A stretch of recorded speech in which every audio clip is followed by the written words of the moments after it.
ఇంకా ప్రభువు నమ్మాలనుకుంటున్నారో, ఎవరైతే బాప్తిసం తీసుకోవాలనుకుంటున్నారో, ఎవరైతే ఈ రోజు నుంచి మీ పాత జీవితాన్ని ముగించి నూతన జీవితాన్ని మొదలు పెడదాం అనుకుంటున్నారో, ఎవరైతే ప్రభు శిలువ దగ్గరికి వచ్చి ఆయన శిలువ రక్తంలో కడిగి మీ జీవితం కమాన్ ఈ రోజు ప్రభు దగ్గరికి రండి. ఒక మంచి తీర్మానం తీసుకుంటే క్షమిస్తాడు, రాకుల్లో తీసుకెళ్లిపోతాడు.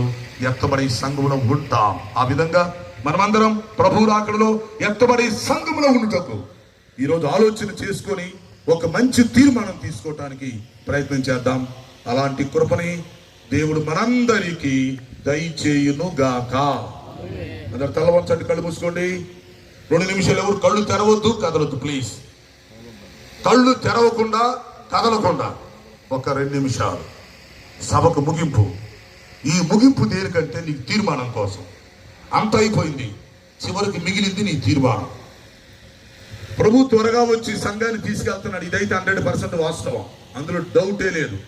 ఇక్కడ వాస్తవం. మరి వస్తావా? ఇంకా ఎంతకాలం నిర్లక్ష్యంగా